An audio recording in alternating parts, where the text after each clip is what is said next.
What's going on, everybody? Loud and Dave here. So there's this thing I discovered on the internet, which is Altoids survival tins.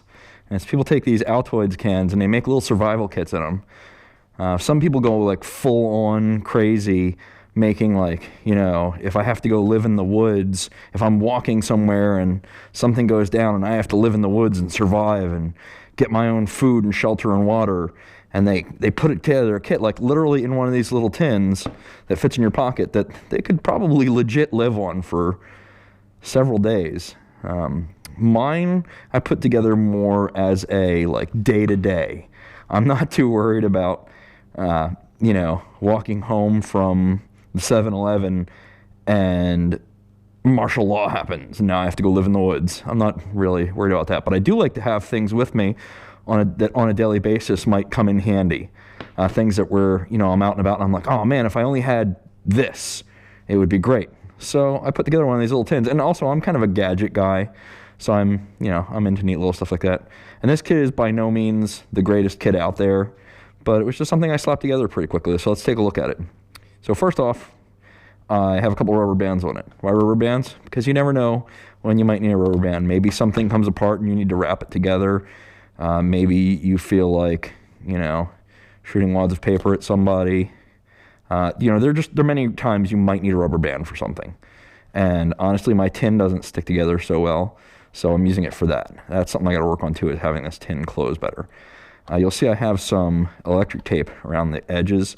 That actually makes it hold shut a little better. And I changed something in it, and I don't know what it was, but I changed something in it, and it used to stay shut, and now it doesn't. Anyway, let's open it up, take a look, see what I got in here. So first thing, I have a little thing with some pills, some Advil, decongestant, some other pills. That's the first thing. I also have a Gas X, because I get like weird, if I eat certain things, I get like weird pains in my stomach. So Gas X seems to clear it up. I have, and this is a trick I just learned from another guy's video, but it's a piece of a straw with some Strike Anywhere matches in it. I just have 3. Because it's just like a backup fire starting thing. Honestly, I don't see too many occasions I'm going to need to start a fire, but this would be nice to have. And in case they don't want to strike on whatever, or if I have this tin, I actually put a piece of striker up here. So if I have some other matches or whatever, I have this piece of striker that's glued into the lid. I did have some foam in here, which I need to scrape the rest of this out, and I had it in to make it not rattle, but it doesn't really rattle anyway, and it makes it harder to close. So now I have just regular Bic lighter, one of the little mini ones, because it fits in the thing better. Again, you never know when you might need some fire. You know, maybe a hot chick needs a cigarette lit, or you need to, you know, do something like when you cut some paracord and you need to singe the end so it doesn't come all apart. See the difference between that when you fresh cut it or that when you kind of melt it shut? That brings me to the next thing. I have some paracord. I want to say it's about 2 feet or so. Paracord, just regular, you know, 550 cord. Handy for tying things up. If, you know, say I get something that's a little big, I can possibly lash the hatch of the car shut with this. Maybe, you know, something busts on my motorcycle and I need to tie it up. I actually did that once.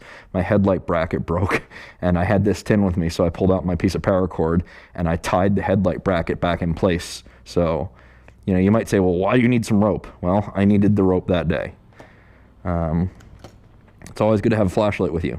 You know, people who watch my EDC video know that I have that one that I carry with me, but on occasion I forget it, or, you know, if I don't have it with me, if I'm wearing different pants or something. But I got this little Princeton Tec LED thing. It's tiny. It was like $7. I'll put a link in the description of the video where to get this. This is a really nice little keychain light. You can set it to stay on like that, or you can push this. I'm not sure, I haven't used it in a while, but you can push it on and it stays on, and I think there's a way to even make this blink. So that's a really nice little, it's surprisingly bright too, LED light. Like I said, I'll put a link in the description where you can get that. It's pretty cool. Sorry, I had a break there. I sneezed. I have a whistle with an extra keychain thing. Why might you need a whistle? Maybe you need to get somebody's attention. Maybe you go for a hike and you're lost. This is a good signaling whistle. Again, before you laugh, I went on a winter hike on a mountain in New Hampshire, Mount Monadnock. It's a pretty small mountain, but it was very severe weather. It was in the middle of February, and I was pretty lost for a little while. And I saw some other hikers, and I couldn't get their attention, and this would have been really nice to have to get their attention. Luckily, I could get to where they were, so I figured out where I was, but it's never an awful idea to have, a signal thing. Maybe you're meeting up with some buddies or something, and you see them, and they don't see you, you can whistle for them. And, of course, I have a multi-tool. I love this thing. It's a Gerber Dime Travel. Got a bottle opener. That's pretty awesome. It's got a pair of tweezers. Get a splinter or if tweezers for something. That's always nice to have. That just slides in there. And it's a full-on real deal. How do I open this thing? There we go.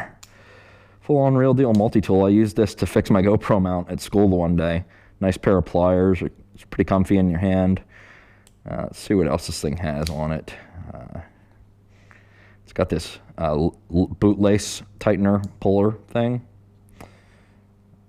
nail file, and like a rasp type file. And then on this side, we have some scissors. These scissors are nice. I've used them to cut a couple things. They're nice if you have like a hangnail or something too.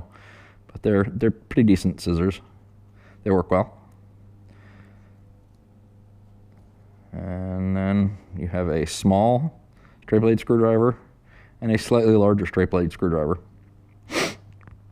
This thing's pretty great. I think it was like 13 bucks. Again, I'll put a link to where to get this in the description of the video as well. Some super glue. So, interesting story. I just got this stuff to put in here. I saw it in another person's Altoids tin video. These little single-use super glues are cool, but the problem is I didn't know when I just screwed the lid on it so I'd have it. I didn't know that the lid was meant to pierce it. So I screwed the lid on it and pierced it, and I didn't have it on tight and got super glue all over my fingers, so that kind of sucked. Anyway, that's the lid. Theoretically, I can cap it off and use it later, but you know how super glue works. You use it once and just throw it the hell out. I have, let's see, I labeled it allergy. Just some antihistamine allergy stuff. I have, what is this one? I have a Benadryl. If allergies get really bad, or maybe if I'm with somebody and you get stung by a bee and they're allergic to bees, or you get bad poison ivy or something, Benadryl helps block the allergic reaction. I have a single zip tie, just one. You might be like, well, what are you going to do with one zip tie? Well, I'm sure we've all been there where if we had a zip tie, that would have been really handy. And well, now I have one. I have a razor blade, still fresh in the package. There's a lot of uses for razor blades. And then I have just two Band-Aids, so that when I cut myself with a razor blade, I can bind the wound up. So that's it for my tin. Future plans, things I'd like to change. I'm going to polish the bottom of this so you could use it as a signal mirror. I don't think I'm ever going to need a signal mirror, but it's free. It just takes a couple minutes of time with some different grit sandpaper. And if nothing else, I can say that my kit is more complete.